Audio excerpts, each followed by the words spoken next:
So now let me invite Madam Nkunu, Madeline. Most of you know her. She's the president and founder of Leading Women of Africa. They run an academy, they do so much, but let's hear it from the madam herself and for her to set the tone, for us with this topic, that we're talking about. Women in geopolitics, navigating global dynamics for a resilient Africa. So we've got a really interesting agenda today. Like I said earlier, for those who joined, it's a form of debate. We will hear from the speakers, and at the same time, we're going to open the floor, for people to contribute with the specific questions, that we have. So, Madam Nkunu, can you please share with us and set the tone for today's webinar? Over to you. It's really an honor to welcome everyone in the room, to welcome our speakers, our panelists, and our dear sisters and brothers from around the continent. Women in geopolitics, navigating the global dynamics for a resilient Africa. Why the topic?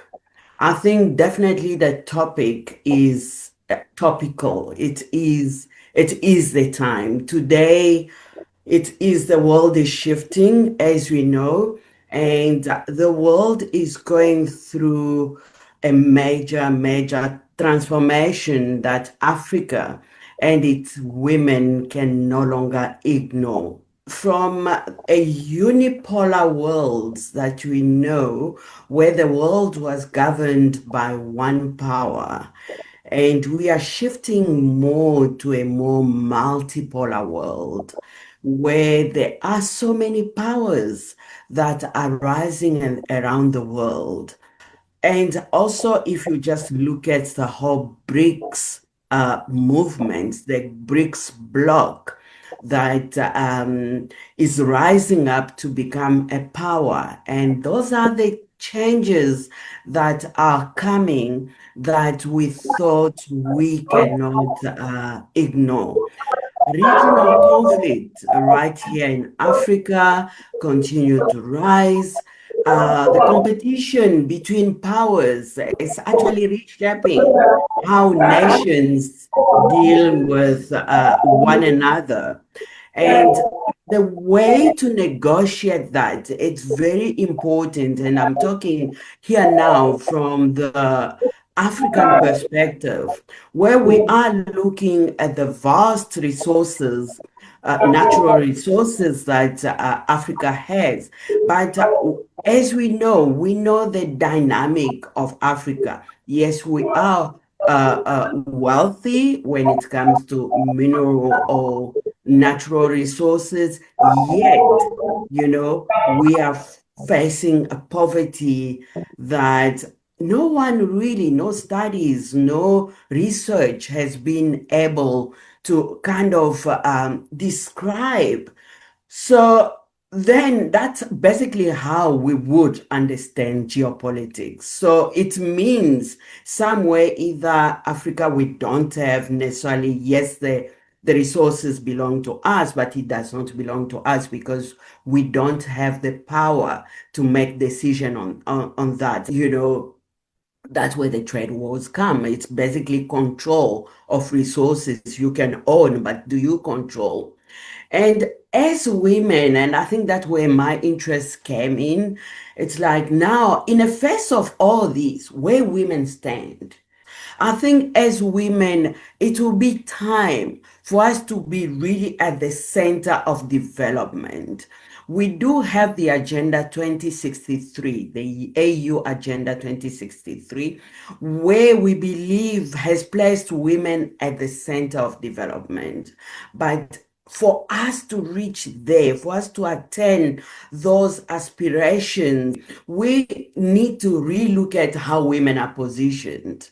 And I think from the Leading Women of Africa vision and perspective and what we are after, it's actually to see how do we position or even reposition women to have more power and not just the numbers. Yes, I know in numbers, women represent over 52% of the African population. But do we have the power to actually make significant impact.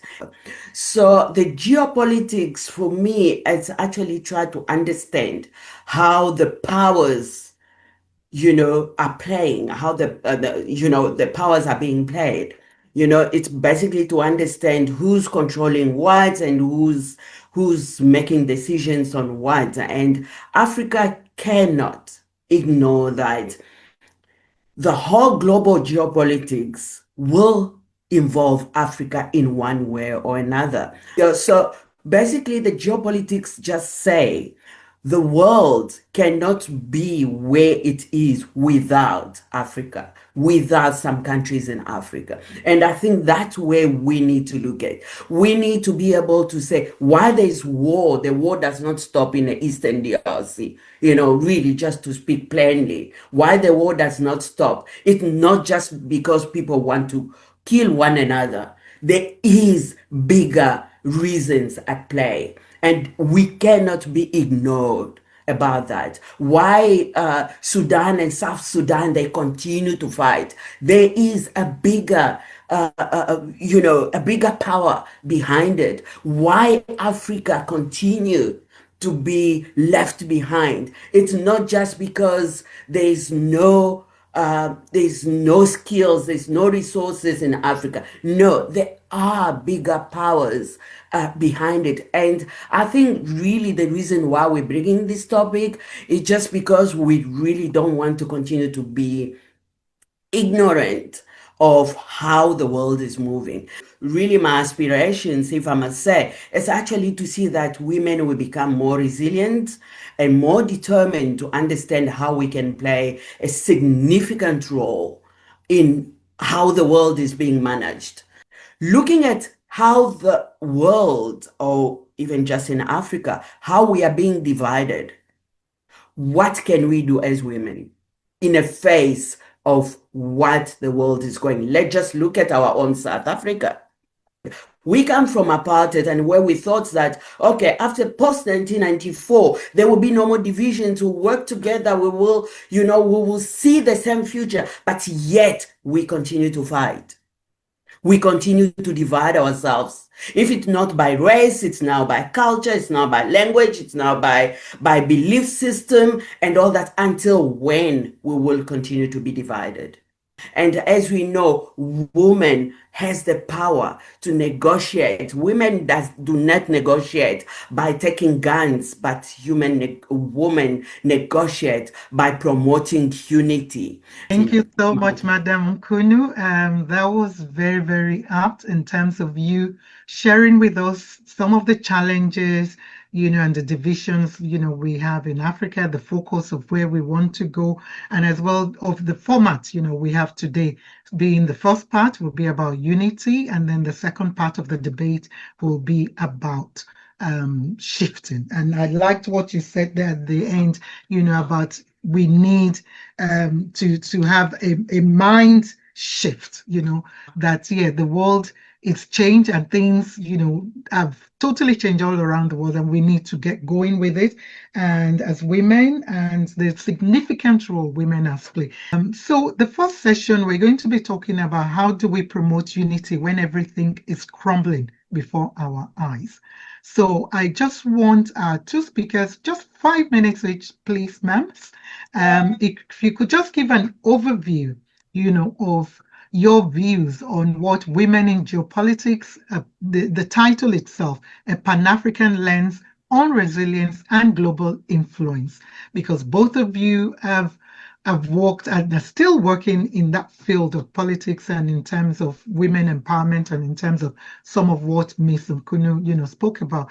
So if I go first to Madam Dudley, if you could unmute yourself just for 5 minutes, just to give your general overview, of how do we promote unity? Like you heard what Madam Nkunu said, but just in 5 minutes, and then we go into the debate.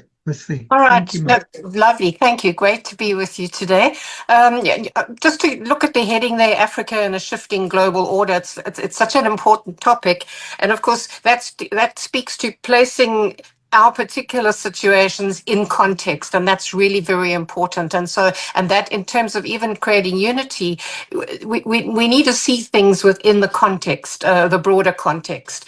Then we took women as strategic navigators. I think that's phenomenal. But of course, there it's really very important. We speak about negotiating and mediating and an important roles for women, but all roles are important for women. So we have to be good communicators. Now, some of us are more so than others, and it might not be our superpower, but we do have a responsibility to actually get better and better at communicating, whether it's in writing, whether it's speaking, and understanding how to connect.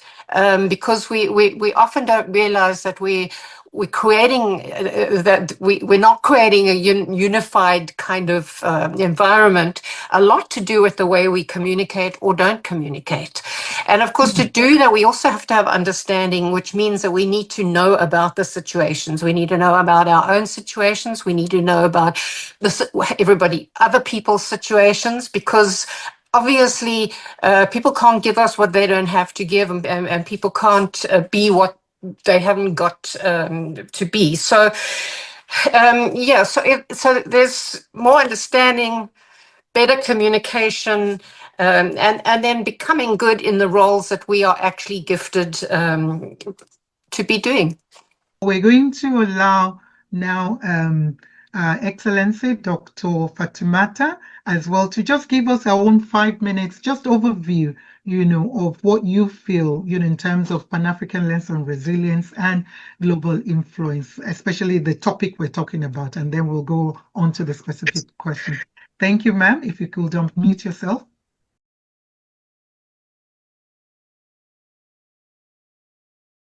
Yes, are you hearing me? Yes, we can. Okay. I said assalamu alaikum and good afternoon to all listening beautiful ladies. But I said, I think you will all agree that there is a global problem growing up on these political challenges. And therefore, our continent, we need to find ourselves because we are at crossroads, and we must all be at all level to see at all sectors where we can engage. And that's why we are talking about, we were here, we have to shift. And then when we shift, how do we communicate? And when we communicate, how do we perform? Both on, especially my side, the diplomatic resilience, economic, climate change, all over to bring good governance. But I think also as women, we can play a very, very crucial role in shaping the future of our nation, especially our great continent, Africa, and put it in the where we belong in the global world map. Having said that, I think it's very important that we discuss the strategies and see how we can navigate them, right? And how to strengthen our position, especially in the various topics that are topical now, or global topics like climate change, economic development, women participation and leadership, the girl child, which we shall never forget, because from the girl child, then we have the good woman leadership. So I think this is all inclusive for women, and we have to do our own contribution based on the world global order. And then I believe we also have to commit ourselves, as our dear woman of substance, Madeleine, her MM, I call her MM, and I call you MAA, has been saying. I'm very much interested, because I said, where we are, how can we move? And then she said it's shifting. And she gave a very typical example of where we are, her own country, which is South Africa, and then how we are going to capitalize. I think this will come up also.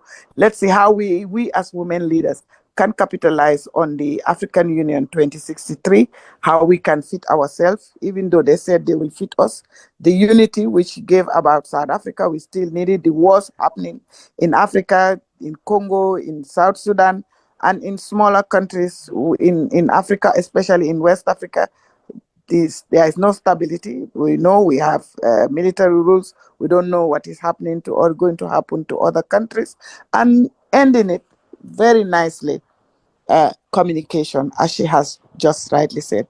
Thank you so much. Well, you've heard it from amazing, dynamic women in terms of what they're doing. We've been, the agenda, African Union 2063 agenda has been mentioned, the girl child, the climate, those were all the things Madam Fatoumata mentioned, as well.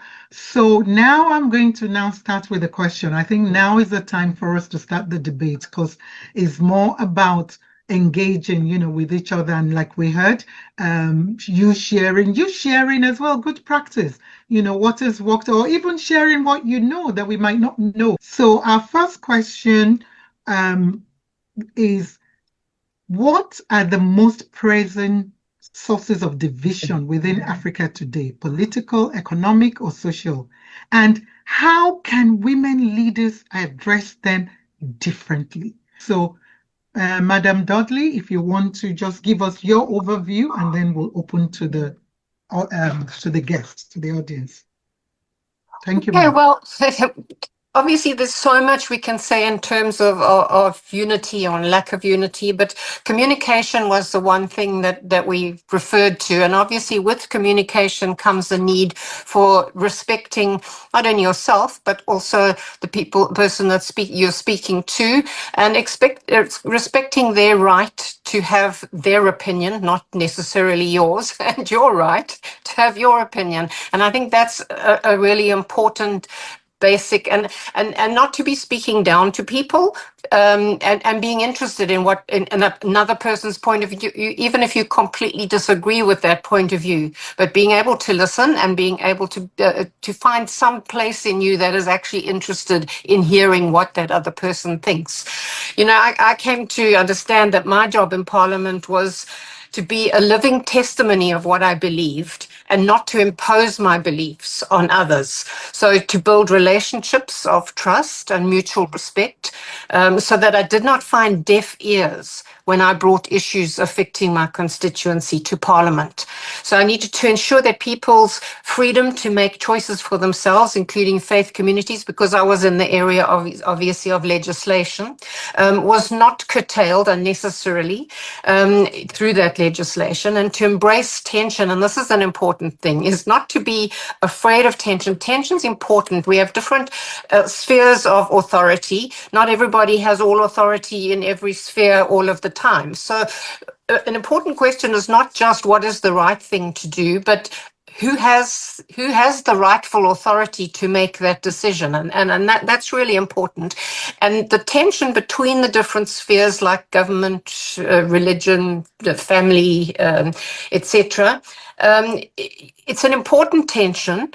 It's not something to be feared, because that's what holds us in a sort of a better balance, because absolute authority is hugely problematic, and we know what that leads to. So that everybody being able to pull each other in at times. So I think that's very important.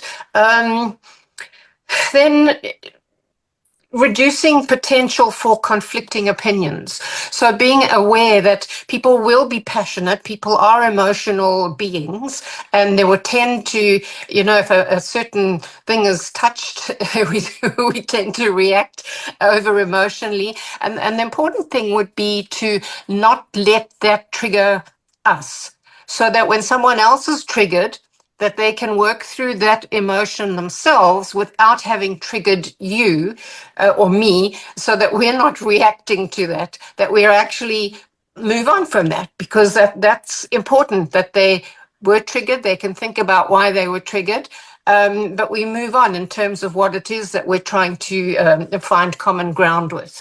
So many people have many different opinions, and this tends to divide people. So if we want to find common ground and peaceful solutions in order to positively impact our communities, and obviously also just it went there with, for us, it would be about service delivery as well. It is important that people are free to give an opinion, and for us not to react when people overreact in an emotional way. And women would be good at this if we if we choose to be. because it's not about us, it's more about the person who's saying what they're saying, and it's more important for them to understand why they were triggered. Thank you very much, ma'am, for that, very insightful summary overview of that question about what more, can we do and how can leaders address them, differently in terms of the division. And I liked, what you were saying about that tension, because sometimes, yes, some of us are always afraid about, okay, should I do this? And the way you gave your personal experience, being in politics, and how that helps you. So, and not to impose, on others, but listening, to what others, are saying. So now, Honorable FJC, I've been given the permission to use that term. So can you give us your overview, as well in terms of that question, and then we'll open it very briefly, to the guest in the house. Thank you.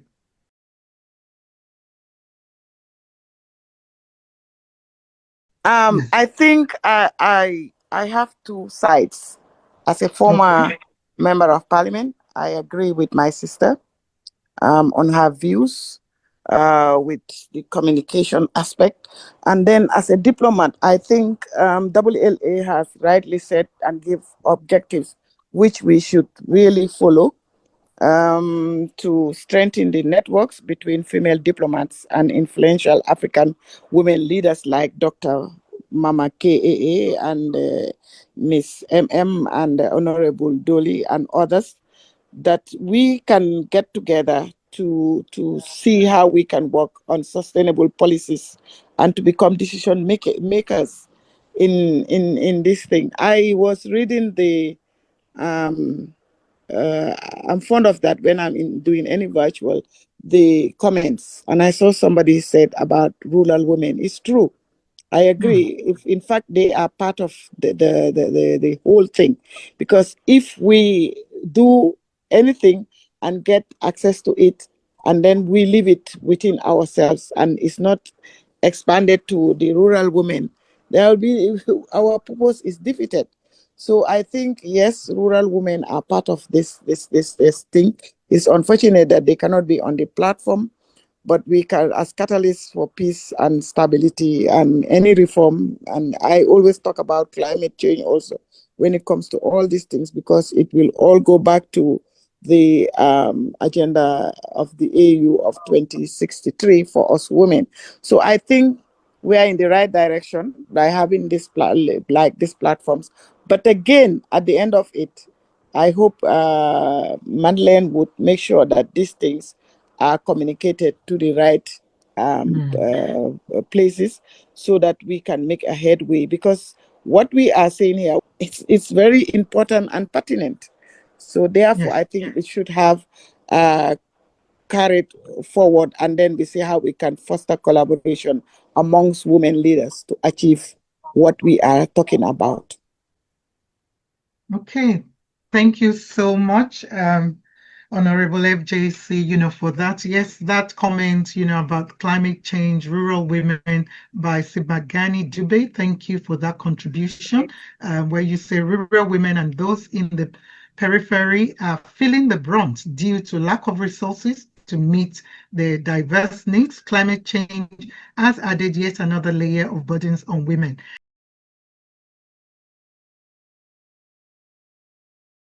Thank you. I do agree with what has been said about communication, but I think that we do need to, and obviously for me as a South African that have worked in different spheres of government and also worked in different NGOs, I think one of the biggest things that I think has been amiss is the issue of education.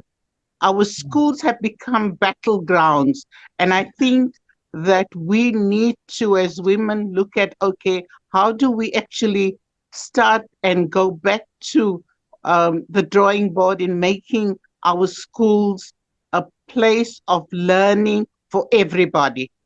When I was growing up, there was times where people were not able to go. I mean, I grew up in the apartheid era, so there were times where people were not able to go to school but also at the same time, we use the school for adult education. And I think we need to go back to the drawing board. I heard one of the speakers talk about communication. And communication is also about how do we begin to bring everybody on board. We now are in a democracy, but I actually feel we actually more polarized than we were in the apartheid era. So, Ms. Adenike Adedeji, please, can you go ahead now? Thank you, ma'am.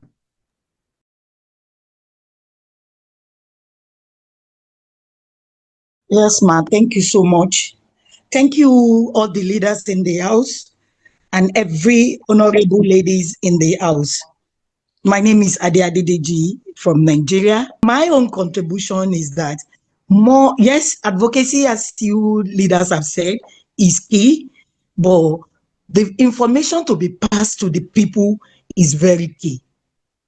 Even before the advocacy was accepted by the government or those who are in charge, the agency, we need to pass enough information to ourselves. A lot of information needs to be done because even to the rural areas, we need to show more love and to pass information more to each other so that people can know that this is the way things are done. In the era of our forefathers, South Africans, when they want to accept their independence, the whole Africa rise up, Nigeria rise up. I was in primary school then. They brought some colo, we call it colo, that's local bank, to contribute each coins. So that is love. We need to support each other. And even though when Ghana, one of these days I ran into a social media, a lady was condemning Nigeria that they say little Ghana. It is God that created every one of us. We have no hand, power to do anything than to accept what he has given to every one of us. But to unite together and work together as one, and to let us take after to the necessary points. Let's trade within each other. Let's show love. Let's celebrate each other in one point or the other, and we work in harmony. Then we get there step by step.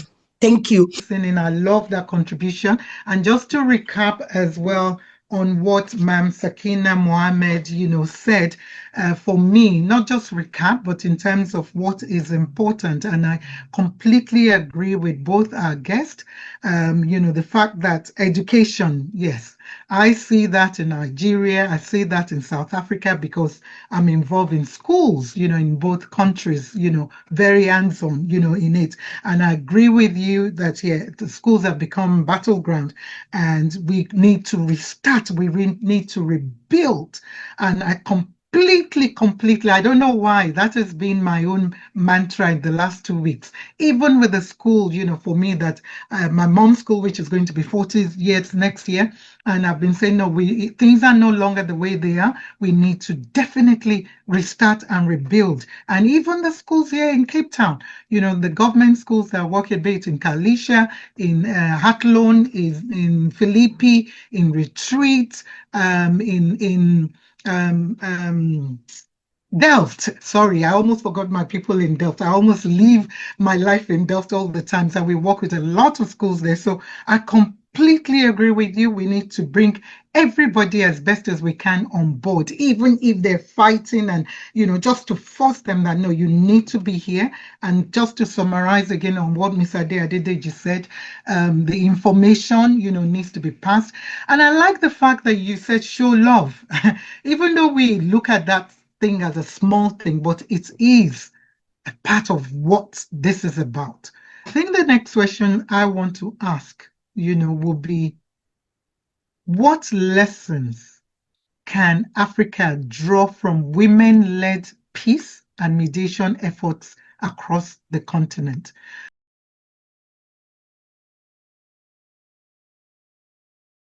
Let me, thanks so much, Mama Kay. Let me, because I have to get back in here. I just came out for a few minutes. But let me first of all congratulate yourselves and Lady Madeleine, as well as Mama Kay for a very powerful initiative to continue to look at our best one advance the interest of Africa and its independence.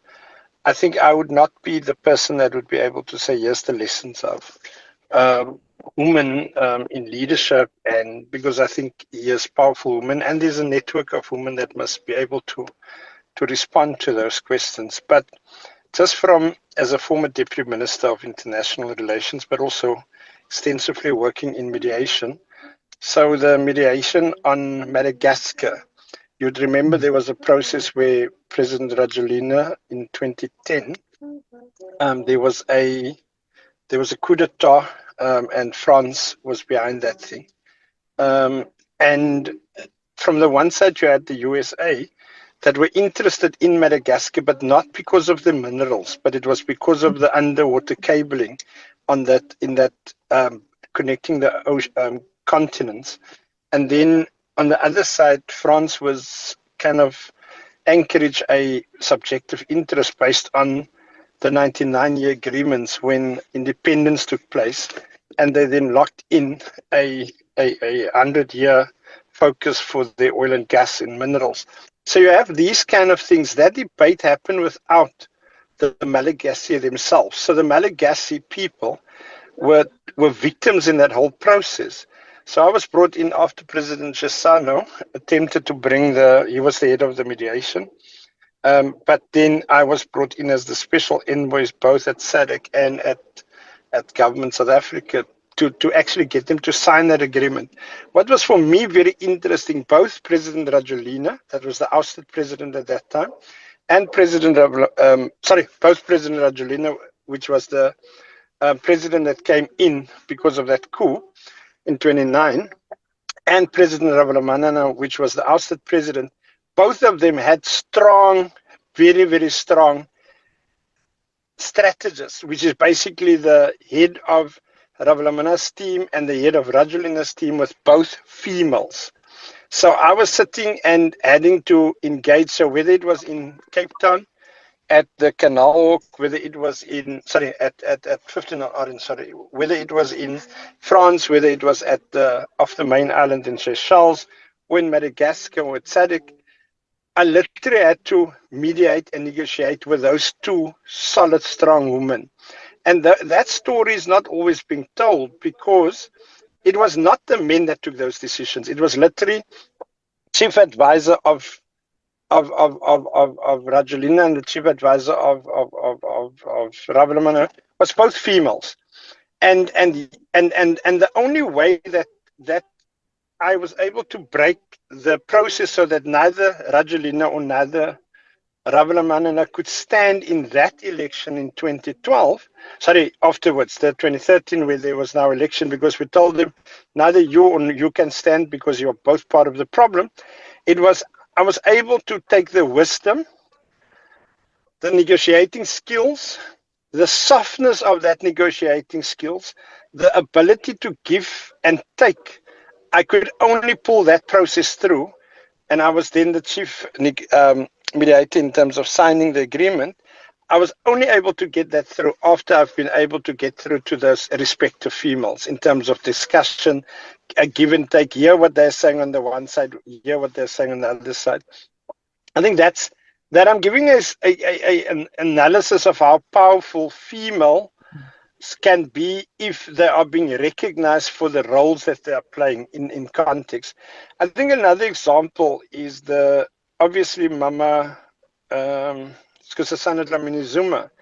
In the period when she was the chairperson of the African Union, I think it's important for a network like this to analyze the processes that she attempted to institutionalize, and which she also got right. There was issues of governance in the AU that was not there before. There was, for example, strategic projects and strategic initiatives that looked at not only the wars in Africa or aspects of that looked at the emotional trauma that comes with those things. Thank you, thank you, thank you so much, Honorable Fransman.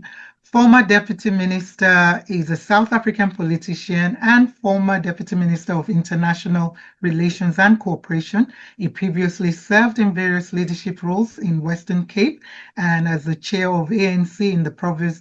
In 2023, he launched the People's Movement for Change, PMC.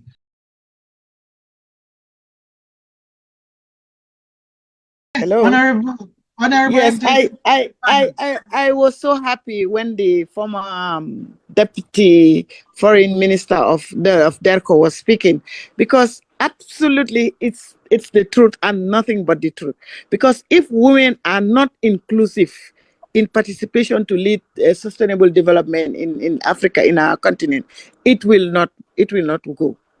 Because Africa can draw key lessons from everywhere. For example, in ECOWAS region, I remember when I was the deputy speaker of the ECOWAS parliament, we had a delegation on this war between Liberia, Sierra Leone, and Guinea, around that end. But when we had our own mission on this Mano River women, what we discovered was the rebels were using the poor women farmers who are farmers harvesting cassava or yam to take guns and put them in their baskets and carry it to where they want to. But when we discovered it and we came as women, we stopped it. And then the war eventually stopped. So there were women inclusive in that. It is very important that women inclusive participation in formal peace processes can bring a very good peaceful outcome in Africa and the whole world. But when they are choosing this delegations, they don't involve us. And they don't. And in God's nature too, we as women, we when we are pregnant for 9 months, we give birth, we had that baby under our arms and keep breastfeeding. I mean, the connection between the mom and the child there, it will never, ever go away. So we are soft and better managers, but we are never been involved in this. We must be included in peace mediation, or Africa we'll still be talking about this. Thank you. That was all I wanted to say, and I was happy that he said it. And there was a scenario also in West Africa, and I'm sure in East Africa, in North Africa, everywhere in Africa. Thank you. Thank you very much, ma'am, and sharing your personal experience in terms of ECOWAS, how women, because they were included, and how they managed, to help change the war in that region in terms of Sierra Leone, Liberia, and so on. And I love what you, said there about women are better managers, because I get that a lot, even a lot of corporate when I work, with a lot of corporate. These are people who are senior CEOs or founders.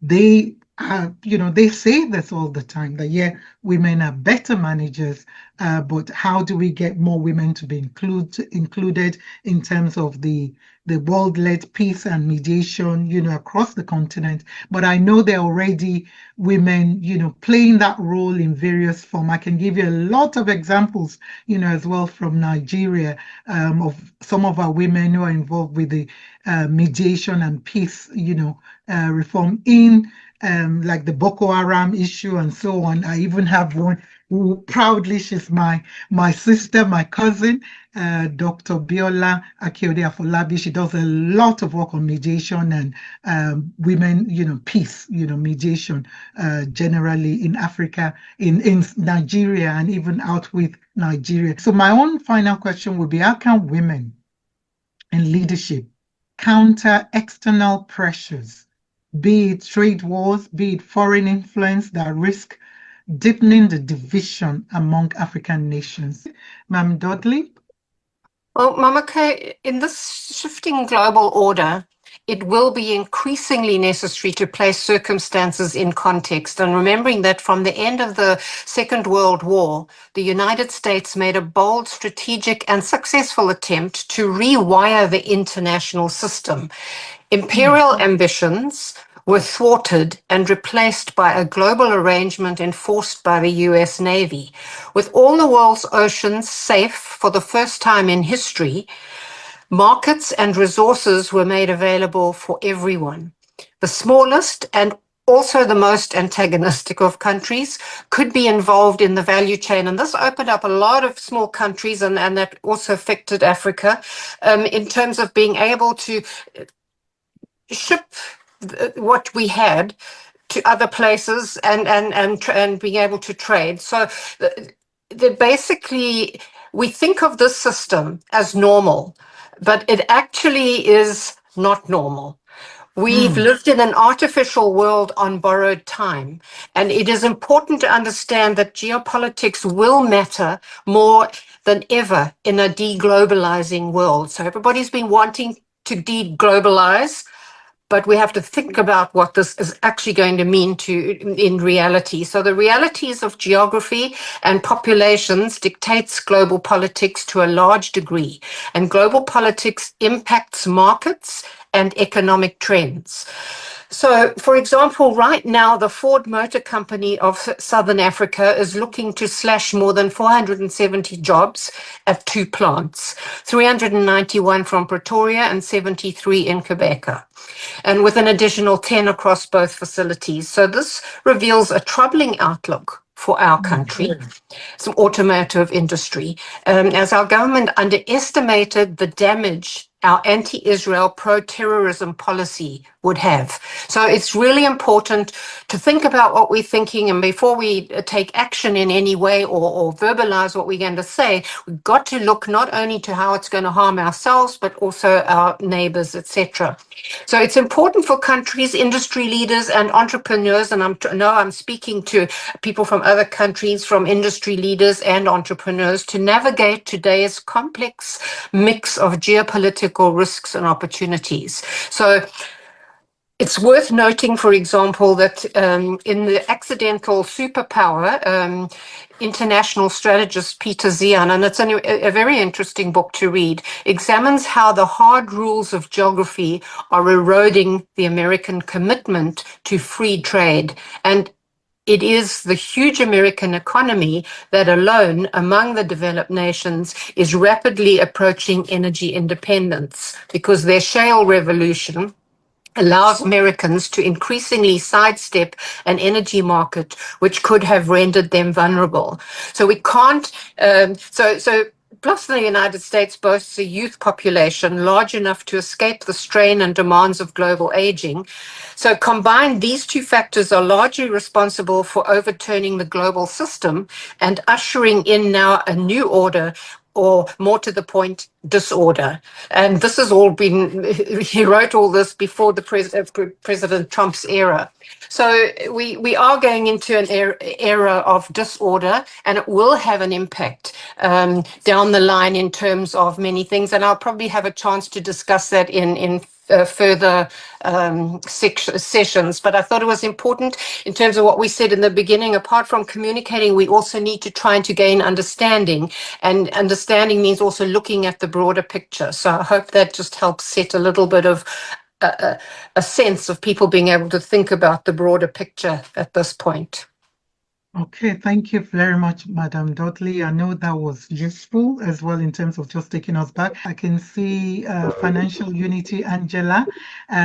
You're welcome. I love your Duke, as we say here in South Africa.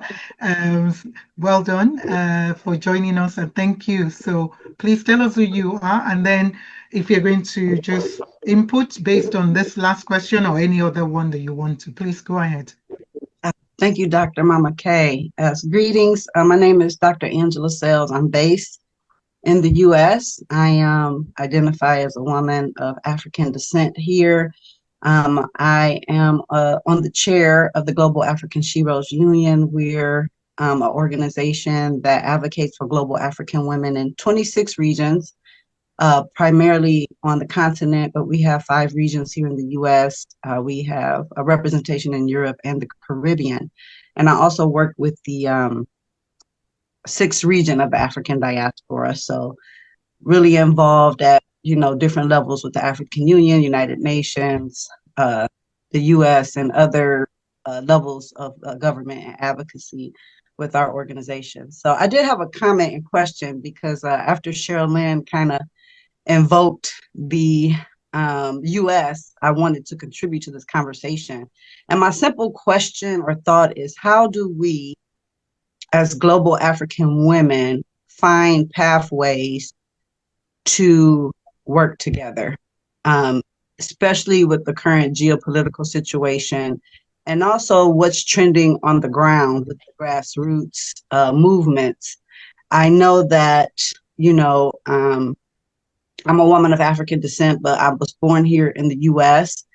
And I know that the conflicts that are happening on the continent in various areas do have external influences and, you know, interferences in them. And so 2 schools of thoughts.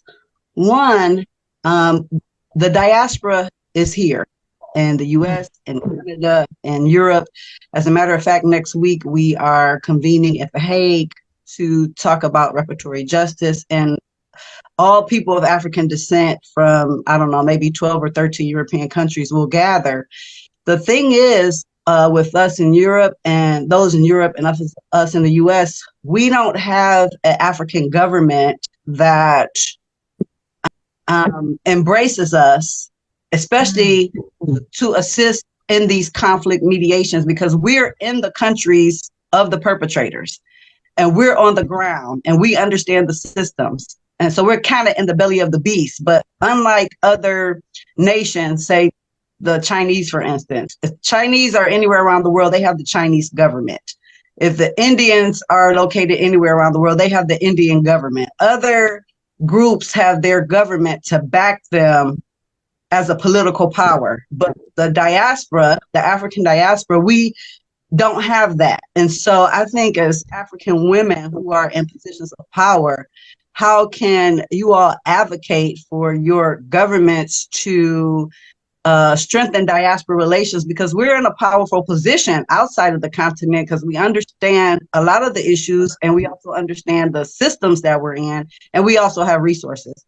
And so one last thing I will mention, that because of the dynamics of many of the African children kind of feeling like they don't have a mother or like they're the stepchild, there's a trend happening here in Black America that's called delineation. And that means that many people who were Pan-Africanists, who believed in the dreams of Kwame Nkrumah and Garvey and Sankara and, you know, the Magafulis of the world, who embrace those ideologies, are now kind of shifting to a more tribal view, delineation, because people are feeling like, you know, Africans don't really embrace, you know, the children who cannot directly connect their lineage. So, and a way of becoming more tribal. So let me just sum it up and say, you know, in context of that, how can we as leaders of African women help to strengthen or find pathways that we can work together against the bigger issue of conflict and have impact in the places where we are? I want to invite Pan-Africanist Emma Nyerere. She's from Tanzania. She is a Pan-Africanist and a Pan-African movement activist and humanitarian and women's rights activist, a writer, a researcher, a geologist, and the president of Women Leaders Mobilization Commission of IPC PFM in Africa / diaspora. So Professor Nyerere, you are most welcome to this amazing webinar.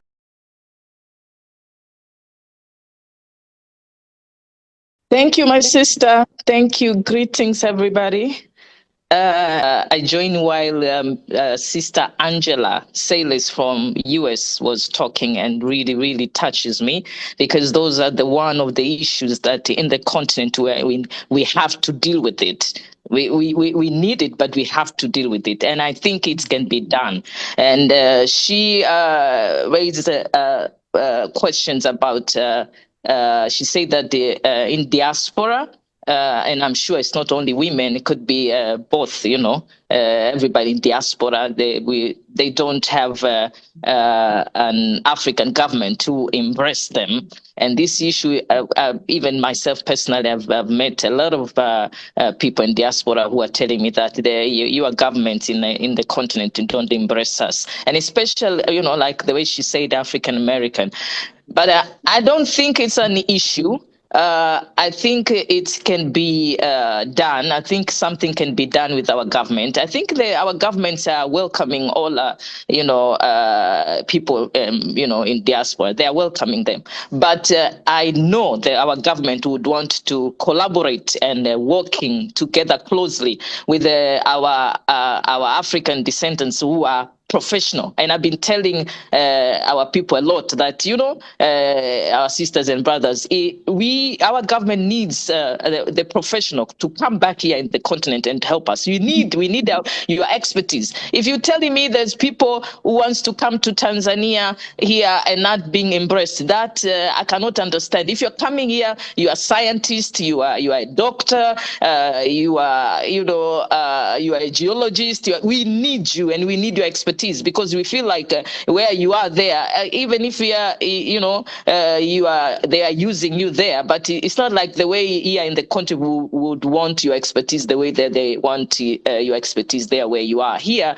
there's more benefits for both of us, for you guys and for us. So our government will welcome any profession, and I think, and if there's any maybe the challenges in between, we are here, the people who can speak for you guys. If you're coming here, you're professional, and you want to do something here, and you want the relationship with our government and our people, just meet the right people. And it can be done, and we can speak to our government, because they need expertise. We see our government here; they are borrowing the expertise from Europe country and from from even Australia and elsewhere, because we need those expertise. And you have it all. You have a lot. Actually, even in US, we need your doctors. So I know it can be done, but when it's just.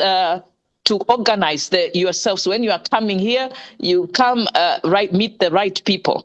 And if you are a professional, there is a place for you here in the country. We need you guys to come back here. We can collaborate. We can work together. It is your motherland, so it can be done. But the right people and the right also nation to start with, because there's other nation, there's a lot that people are dealing with. There's conflicts. You choose which country you want to go. If you want to come, you want to go to Ghana, you find the right people there, and they will welcome you with whatever that you're doing. You're professional. Any professional you are in. So my sister Angela and everybody, just know that we have government in the continent. It's not all the government, but we have government who understand this, and we need the diaspora to come here, the professional. We need your expertise, and you're welcome. But when you are coming here, meet the right people. So that's what I wanted to add on it. Thank you. Thank you so much, Professor Nyerere. You're most welcome. Thank you for that input. And I definitely agree with you. Even though, I'm a moderator, but I completely agree that, we need African descent and Africans in the diaspora. And like you said, the governments in some countries are definitely open, and welcoming, people in the diaspora, but it's how it's done and the right people and who needs to be involved. And maybe we here as sisters and brothers who are here in Africa can't help connect, people like Dr. Angela to the right contact. And I think Madam Dudley wanted to say something. Okay. Can you just yes. Just very quickly, because I just want to say that really is very important input that we've just had, because we talk about reparations, but the major reparations that can be made is the sending back of people who have been educated and experienced globally and around the world to come back and actually continue to build and develop Africa. So instead of putting a hand out and asking people for bits of money and then having their control over things, our human resources can be the most amazing reparations in terms of those people coming back to Africa. So yeah, I just wanted to say that and it won't be easy, those people coming back, because there will be big cultural differences, and people on the ground here can easily get threatened in thinking that there's a new elite coming back and whatever. So it won't be easy, but it would be a huge and amazing sacrifice for people to actually come back and strengthen our arms here. So now I'm going to hand over to our male he for she who supports us so much, in a lot that we do, Mr. John, and he's going to be moderating the second part of this session. I've already eaten into part of the time for him. So he's going to be talking about the shift, the African shifting global order, which Madam Nkuno spoke about at the beginning. And over to you, and I'll come back towards the end just to help just round up. So over to you, my dear brother. I think you have your video and you need to unmute yourself.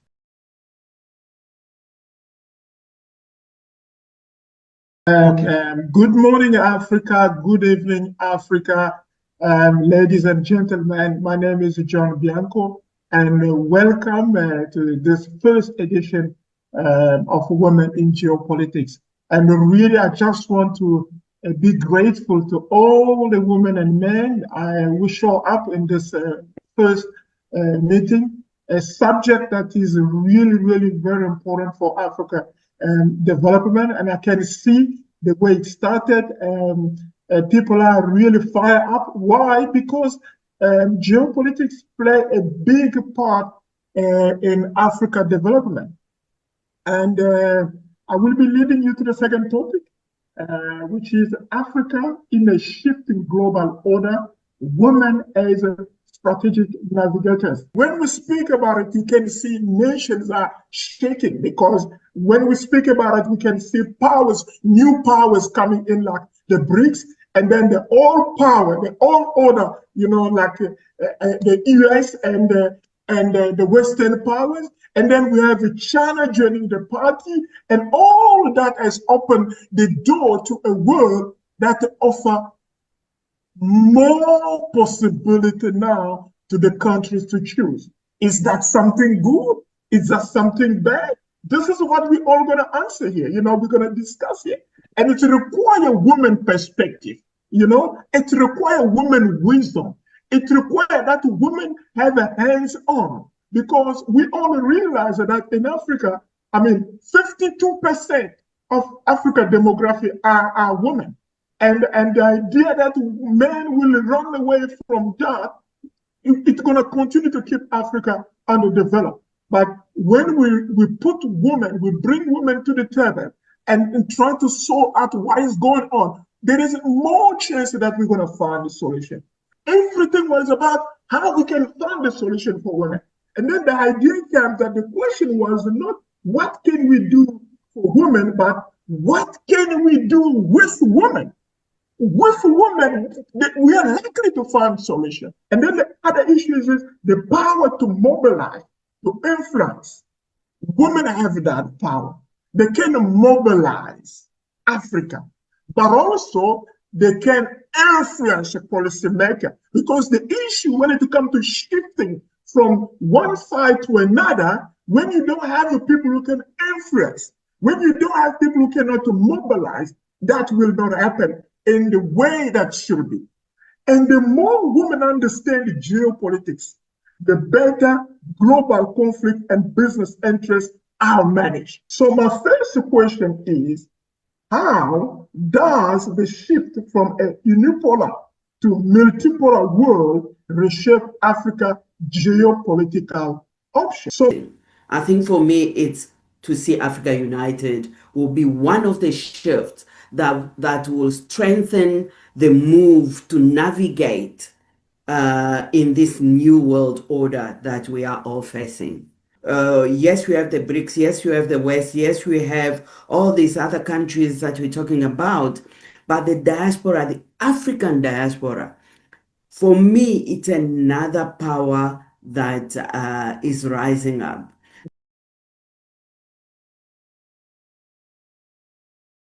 Okay, thank you. I think that's something really very important that you said. The AU has a huge responsibility, and it's not stepping up to the plate because, you know, the rise of BRICS has hastened this new world order together with the Trump chaos and his approach to things.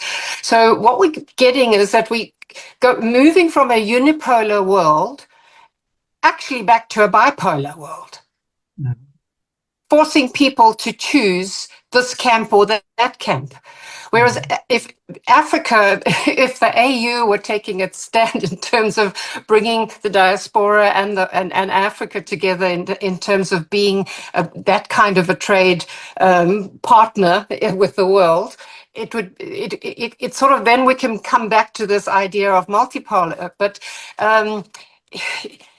sadly, it's the BRICS, US, and of course the EU will be very loath to separate from America. That's where the strength lies, because obviously their worldview is so very different to Iran and Hamas and Russia and whatever. So basically, we're going to go back to that bipolar world if we're not careful. And perhaps Africa is the key. And perhaps that means pressure needs to be put on the AU to kind of put on the kind of glasses to be able to see that there needs to be that strength as a third strength rather than being a little piece within BRICS. Because in that situation, you know, we've had South Africa saying that they don't like to take sides, but all we've done is take sides. So what if it's Africa taking the side of Africa and respecting the other two sections? It would be a much greater balance than getting into one side or the other. Anyway, so that was just a thought. Decreasing populations figures are presently one of the biggest threats to the continued development and even existence of many countries, developed countries. And Africa, like the United States, is in an enviable position geopolitically. It's endowed with coastlines, mineral resources, population numbers, and youth. And these are things that other countries don't have. So there's a huge power in that collective. So many, like yourselves, are giving this fact the consideration that it deserves as opportunities abound. So this is obviously what your work is all about at the moment. So focusing on youth education, skills, and career opportunities is key. Policies that actually entice young people to stay and follow careers in their own countries or the countries of their birth are crucial, especially as much of the rest of the world will likely be headhunting or enticing skilled workers and labor in general to relocate. So it's not only a case of getting the diaspora to try and find us attractive. We need to have our youth, our young people now finding us attractive and wanting to stay and develop their careers here within Africa. So that would be an important addition that perhaps that will stir some other thoughts from other participants. Fantastic. Thank you so much, my leader. And thank you, Mr. John. My own contribution is just very few. I will suggest we go with China because in Nigeria, the railway metro stations are back working, and we have one road we call Coastal Road now. The president, Asiwaju Bola Ahmed Tinubu, started it. That Coastal Road is going to link up to Abidjan. It's going to link up to every West Africa. We need to develop infrastructure within each other. So we need to partner with China. We have been with European Union for long, and we are not benefiting. They are the one benefiting majorly from us. They take all our minerals, they take everything they buy our agricultural produce with stipends. And nowadays they are giving us a GMO. They will say they are supporting us with agricultural produce, seed or whatever, or fertilizer, and they are killing our lands. By the time we use it to plant, it's not giving us best results. So I will suggest we go to China. Thank you very much. Thank you very much, John, for your contribution. I think you left us more with questions. You know, we need to choose the best for our children, the best for the future of this continent. And yeah, so the contribution was really, really great. Mrs. Dudley. Hi there. Yes, so thank you, Madeleine, for those amazing efforts that you make, and everybody who works with you in line with these efforts. And of course, something that we all agree is that diplomacy is very important. If we don't have diplomacy, we just have the only option is war. So at least, and very often war is something that has to happen, but mostly we could get better at our diplomacy. So that's kind of important. But the other thing is, of course, we always talk about leaders. We need better leaders. And this is really important because you do need leaders. And you need leaders with greater respect for democracy. Because if you look at the BRICS countries, and you look at Russia and Iran, and look at women in terms of those countries, and you got to raise a question mark. So Africa doesn't want to take on other people's ways and problems. So Africa knows where it wants to go and how it's bursting at the seams with all these ideas. So we got to think really carefully about that. We need better leaders. We need leaders with respect for democracy, for democratic processes, for accountability, for government with checks and balances, the rule of law and diplomacy. And that has to come to the fore. And we as women can do that. How can we do it? Democracy and the right to vote is only one step in the right direction. Good governance is key. It's crucial. You can have democratic votes that will vote in Hamas or Hitler. That's just one step. But what we need is people in each of our countries to be the experts and the most skilled in all of these areas in terms of democracy. Become the experts in law, in policy making, in every aspect of what has proven to produce good governance, and train up others to implement it. Because so it's a lot of training the trainers, but we also need to train people to implement, because we're all good at talking. But I find also, even when I stopped at Parliament, everybody had a good idea of what I should be doing to run their vision. No, it's their vision.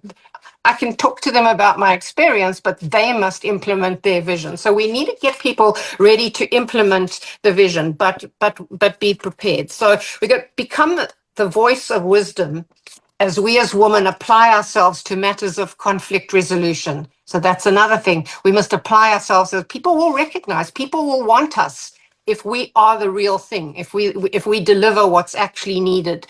So we can't be impatient. Politicians care about the next election, while true leaders, care about the next generation. So this is strongly where our eyes need to be. So since the beginning of time, imperial wars, scientific advances, discoveries, the agricultural era, the industrial era, the technological era, natural disasters, that's fires, floods, droughts, outbreaks of deadly diseases, these have all had they've all been major turning points in terms of impacting politics and economies, and they have impacted on world orders. So our job, that is your job, my young and energetic colleagues, is not to panic and to apply your minds to your vision and calling with the broader picture in mind. Don't ignore the lessons of history, and remember, before it is too late, the freedoms democracy and Western civilization did eventually achieve. Before we all end up in having a hand in dismantling what has already cost so much for so many, couple the enthusiasm and idealism of youth with wisdom gleaned from not only understanding the times, but sitting at the feet of history. Go forward with clear plans and strategies, yes, but keep in mind that the unforeseen is inevitable, and one must learn to be flexible and go with the flow, reinventing and improving as we face and overcome the challenges. So let's raise Africa's voice, yes, and profile as we build a solid reputation together. So we as women are in the building of our reputation phase. So we mustn't get impatient. It is happening. We are there. Is it time for us to make a decision? I think my thought will be it might not be time yet to make a decision. We are just at the entrance of the New World Order, and from our traditional partners, they are seeing their flaws that they made in the past, and they are trying to make amendments. How can we build a better relationship in the future? From the new kids in the block, for the new powers that are rising, it's a new love altogether. However, we need to be very, very sure that we choose the best, as John has left us with. It is time for us, and for us to be able to choose the best. For me, one point remains. We need to unite.